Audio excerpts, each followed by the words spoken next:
મહારાજ અયોધ્યામાં હતા અને સુવાસિની ભાભી ઘનશ્યામ મહારાજને બહુ લાડ લડાવતા.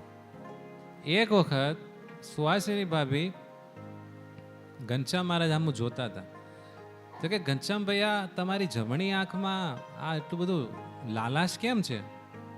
લાલ કેમ છે તમારી આંખ? કાંઈ બળે છે? લાવો તો તમને જોઈ દઉં.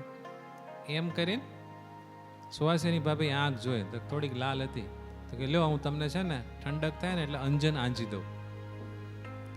તો સુવાસિની ભાભીએ શ્રીજી મહારાજને ઘનશ્યામ મહારાજને અંજન આંજ્યું. તો જમણી આંખમાં આમ કરીને સરસ મજાનું અંજન આંજી દીધું. એ જેને ફાવતું એને ફાવે, સમજાણો? સ્ત્રીઓને ફાવે પણ પુરુષ કરવા જાય ને તો ઘોકો મારી દે. તો એટલું મસ્ત કર્યું ને ઘનશ્યામ મહારાજને બહુ આમ ઠંડુ લાગ્યું.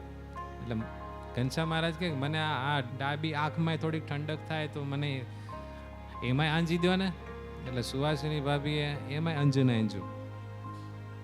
પણ આમ આંજતી વખતે ભગવાનની આંખમાં આંખ મેળવી ને તો આમ બહુ સુખ થયું. અને થોડીક વાર થાય ને તો આંખમાંથી તેજ નીકળ્યું અને તેજમાં આખા બ્રહ્માંડની રચના દેખાણી. નદીઓ,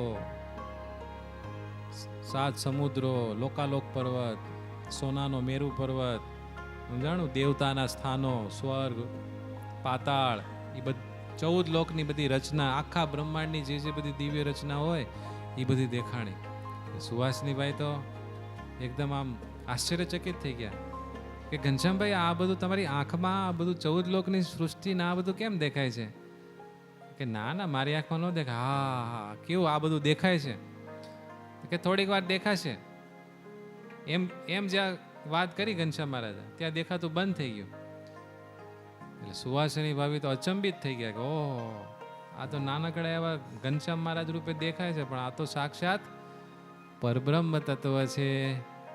સુવાસિની ભાભીને નિશ્ચય થઈ ગયો કે ઘનશ્યામભાઈ તમે નાનું બાળ સ્વરૂપ લઈને અમને છેતરી ન જતા તો હું તમને ઓળખી ગઈ, તમે સાક્ષાત ભગવાન છો. બોલો, આમ સુવાસિની ભાભીને આંખના દર્શન કરાવીને નિશ્ચય કરાયો હતો.